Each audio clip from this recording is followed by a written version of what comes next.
Campinas.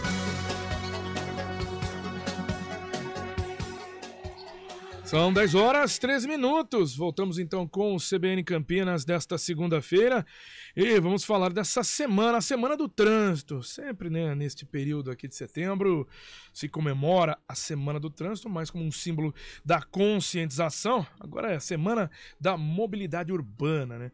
E a Valéria Rain que traz pra gente, né, Valéria? Seja muito bem-vinda primeiro, viu? Seja muito bem-vinda, depois aí de um período de férias, tá de volta aqui, já voltando ao vivo no CBN Campinas, para trazer esse convívio, entre aspas, entre vários entes. A gente tá falando mais dos motoristas e pedestres, né, Valéria? Muito bom dia. Bom dia, muito obrigada, já estava com saudade mesmo. E hoje a CBN Campinas aqui no centro de Campinas, trazendo um pouco desse dia a dia nessa Semana Nacional do Trânsito, né? Domingo é o Dia Nacional do Trânsito, e a CBN Campinas veio entender um pouco, fazer um apanhado aqui com algumas pessoas, fazer alguns questionamentos com pedestres e também motoristas. Já tem uma relação um pouco complicada entre esses dois lados. A Prefeitura de Campinas até adota algumas medidas para facilitar esse convívio entre pedestres e motoristas, como, por exemplo, a pintura de corpos que a gente viu já há anos anteriores, aquelas pinturas no chão para chamar a atenção de que ali é um local perigoso, um local que precisa redobrar a atenção, perigo de atropelamento, também aquelas fiscalizações pontuais em algumas faixas de pedestres, instalação de semáforos inteligentes que ajudam o pedestre, dão mais tempo para o pedestre atravessar. Tem essa faixa em X, onde nós estamos aqui, por exemplo, que acabou que oficializando essa travessia na diagonal, que os pedestres já faziam, aqueles mais apressados já faziam. Agora tem um farol, tem um semáforo sinalizando essa travessia na diagonal, nesses semáforos e nessas faixas de pedestres em X que estão sendo instaladas pela cidade. Mesmo assim, alguns pedestres dizem que os motoristas acabam não respeitando essa faixa em X. Alguns também dizem que não adiantou muito, que continua perigoso atravessar nesses semáforos aqui no centro. Por exemplo, a Benedita Deodato, ela disse que aqui no centro ela até vê um pouquinho mais de respeito, mas em alguns bairros da cidade, ela disse que é preciso até chamar a atenção dos motoristas que não respeitam o pedestre nas faixas e também nas esquinas e nas travessias em geral. No centro de Campinas, respeita razoavelmente, digamos assim, razoavelmente. Agora você sai um pouquinho da região do centro, você tem que tomar muito cuidado, porque não respeita, não. Você já passou por algum momento que você teve que ficar... O que, por exemplo? De ter que ser assim meio grosseira, porque no fato de a gente estar atravessando na faixa e o motorista invadir mesmo a faixa de pedestre, entendeu? Então chegar a chamar a atenção, né? Presta atenção no sinal, então tem que dar um sinal para ele de que ele está abusando mesmo dos nossos direitos como pedestre. Chamar a atenção para ele não repetir o erro. Para não repetir o erro, exatamente, exatamente. O Anésio Júnior, ele disse que também ele tem percebido o contrário. Aliás, o Anésio Ribeiro, ele disse que, na verdade, são os pedestres que muitas vezes acabam desrespeitando a faixa. Eu estou aqui por um certo tempo, aqui, por exemplo, nessa faixa em X da Benjamin Constant com a General Osório, e realmente tem alguns momentos que o pedestre não espera o semáforo abrir realmente para que ele atravesse. Então tem também o outro lado, existe a falta de respeito do motorista, mas também precisa ficar o alerta aí, que foi feito pelo Anésio, para que o pedestre também respeite. Os pedestres também não ajudam também, né? Não respeita a sinalização, a faixa de pedestre, anda na rua, atravessa qualquer lugar a rua aí. E aí vocês não conseguem, por vocês próprios, sozinhos, fazer essa segurança, diz que o pedestre tem que contribuir também. Tem que ter uma contribuição também. O que você acha que é a principal dica que você daria para o pedestre, para ele ajudar também vocês a evitar? Respeitar, né? Colaborar, né? Fazer a parte deles também, né? A gente para no meio da rua, respeita o pedestre, toma cuidado com o pedestre para não atropelar o pedestre, mas também tem a parte deles também, né?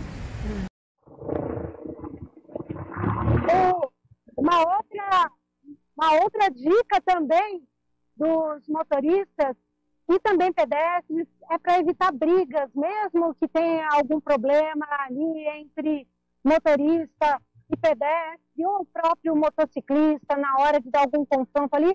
O que todos dizem, também muitos disseram aqui para a reportagem, é para manter a calma, porque a violência também, as brigas de trânsito têm causado até problemas de brigas mais sérias, de pessoas precisarem até ser internadas ou até mortes por causa de brigas de trânsito. Então, fica também essa dica para manter a calma, não ficar nervoso no trânsito e seguir a vida tranquilo, porque é assim mesmo, né, nós vivemos nesse ambiente urbano e isso acaba sempre acontecendo. Tem dados aqui do Infociga que mostram que Campinas teve um aumento do ano passado para cá de 24, foi 12 no ano passado, esse ano 24 mortes no trânsito, muito por causa também da liberação do comércio, por causa do fim da pandemia, mas teve esse aumento, então, de 12 para 24 as mortes no trânsito nesse primeiro semestre aqui de 2022 em relação a 2021, Flávio. Boa matéria trazendo realmente esse conflito, né, entre pedestres, motoristas, a gente está falando de todos os entes, e esse convívio que por muitas vezes não é muito positivo. Agradecendo aí a Valéria Raim por essa participação, a gente fala da repercussão disso, porque quando o convívio não é bom entre esses entes, a gente tem, como disse a Valéria, os acidentes, até as mortes, mas muitos acidentes que incapacitam, que levam as pessoas a muito tempo de internação. E para falar um pouco sobre isso, sobre essa consequência, essa repercussão, nós estamos em contato agora com o ortopedista e atual chefe do serviço de ortopedia do Hospital Veracruz Campinas, José Luiz Abel. Muito bom dia, professor e doutor José Luiz Abel, tudo bem? Bom dia, Flávio. Como vão as coisas? Quais vão as coisas? Dá para ouvir bem aí? Tá ótimo, o seu áudio está perfeito chegando aqui pra gente e também o vídeo muito bom. Mas vamos lá. Obrigado. É que isso que a gente fala, né? Porque a gente tem um trânsito no país como se fosse uma guerra civil. A gente mata mais do que guerras que acontecem no mundo. E se a gente mata, a gente também tem muitos feridos mais do que guerras. E é nessa ponta, onde o senhor trabalha e tantos profissionais, é que os senhores conseguem ver o tamanho do problema, né? É isso mesmo. A gente às vezes fica muito atento ao número de óbitos, né, de mortes, mas se você imaginar que de cada óbito você tem de 10 a 30 feridos com sequelas nos acidentes de trânsito, você imagina como que isso repercute. E ainda mais que quem dirige, quem está no trânsito, geralmente é pessoa jovem, pessoa ativa, às vezes arribo de família. Tá? A gente sabe que estatisticamente, isso é no mundo inteiro, o primeiro lugar em óbitos no mundo, no caso, é na faixa entre 20 e 30 anos de idade. Quer dizer, o primeiro lugar de causa de óbito nessa faixa etária é acidente de trânsito. Então a gente tem um problema do óbito, tem o problema da sequela. O paciente que sobrevive a um acidente de moto, um atropelamento ao carro e que fica com uma fratura, ele geralmente vem para a gente, ortopedista, e quem é ortopedista sabe como é difícil lidar com uma pessoa, às vezes por 1 ano, 2 anos, com uma fratura numa perna, uma fratura de coluna, um problema desse tipo. É um acidente, né? Uma das lesões mais complicadas de tratamento. O senhor mesmo citou, né? 1 a 2 anos, um tratamento muito complicado para quem sobrevive e também muito meticuloso para quem trata, né?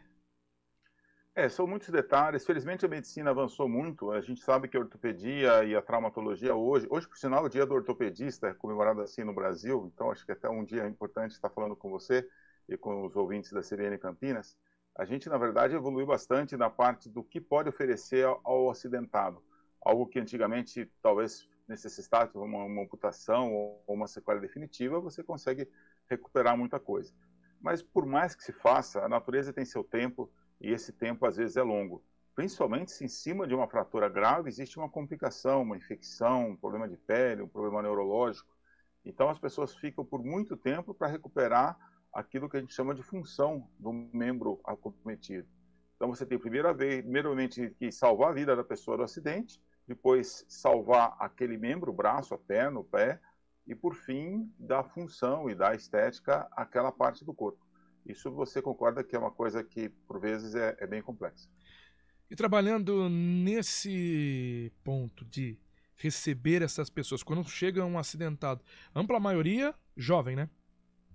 Ampla maioria jovem. Na verdade, a gente tem uma estatística um pouco difícil no Brasil, que está aumentando, que são os motoboys. Eles se machucam bastante, é uma profissão sem regulamentação, muitos trabalham no seu limite, muitos exageram na velocidade para poder render um pouco mais. Então, quando se machucam, realmente é um problema grave, eles perdem o rendimento deles, muitas vezes não têm acesso a um plano de saúde, acabam indo para o SUS consegue dar conta do recado, mas com toda a morosidade que isso possa acontecer por causa do volume de pessoas, né? Então, a gente sabe que o jovem é o mais acometido e os homens jovens ainda mais. Qual a experiência que o senhor tem, né, nessa questão, nesse atendimento para a população? Qual o tamanho do impacto quando a gente fala sobre acidentes de trânsito para esse atendimento com outras doenças que o hospital vai receber? Alguém que infartou, alguém que teve um AVC, alguém que está com uma pressão um pouco mais alta. Nesse porta aberta, o acidente hoje de trânsito é muito importante, não só no atendimento, mas também no que tem que te colocar de recurso?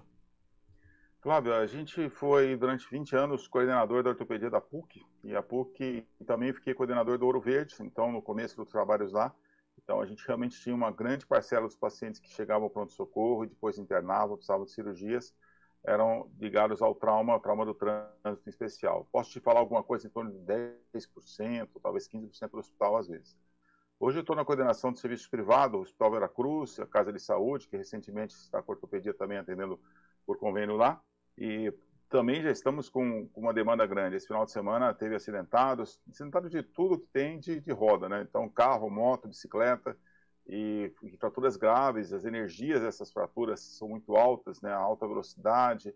Então, isso dá, assim, vamos pensar em torno de uns 10 a 20% do volume de um hospital hoje, ele é às custas do trauma do trânsito ou do trauma ortopédico em geral. E ainda usando todo esse histórico do senhor para a gente finalizar aqui, a gente fala bastante, Semana do Trânsito, outras semanas, outras campanhas educativas, isso vem surtindo efeito? O senhor vê isso na prática, uma diminuição ou não? Existe uma diminuição, acho que vale a pena esse pouco tempo que a gente tem, Flávio, para lembrar a atenção, o que faz a pessoa sobreviver ao trânsito? É o básico, é velocidade, é não ficar no celular durante o ato de dirigir, é não beber, usar o cinto de segurança. Ainda tem muita gente que não gosta de usar cinto de segurança, não é questão de gostar, é questão de salvar vidas. Botar a criança na cadeirinha no banco de trás. Quem está andando ou de bicicleta no Brasil, nossa cultura é ruim nesse sentido. A gente tem que proteger quem está inferiorizado, no caso andando ou bicicleta, e a gente faz ao contrário. Então a gente tem que olhar para eles e eles têm que olhar para a gente, no caso se eu for um motorista. Fazendo esse tipo de coisa, insistindo nisso, por mais chato que seja, você vai salvar vidas. Você salva milhões de vidas ao ano, isso é uma determinação da Organização Mundial da Saúde, são mortes e ferimentos evitáveis, os ferimentos do trânsito. Então vale a pena a gente insistir nisso e tomar conta. Se uma pessoa que está ouvindo a gente agora deixar de usar o telefone durante o trânsito, durante o ato de dirigir, já valeu a pena. Dr. José Luiz Abreu, ortopedista, atual chefe do Serviço de Ortopedia do Hospital Veracruz aqui de Campinas. Queria agradecer a participação do senhor aqui no CBN Campinas. Gentileza de poder atender aqui a CBN Campinas. Sei que o senhor está aí em Hamburgo, na Alemanha, tirando um tempinho para conversar com a gente aqui no CBN Campinas. Muito obrigado e feliz dia aí do ortopedista. Grande prazer, Flávio. Estou sempre à disposição. Vamos dirigir com cuidado. São 10 horas, 28 minutos.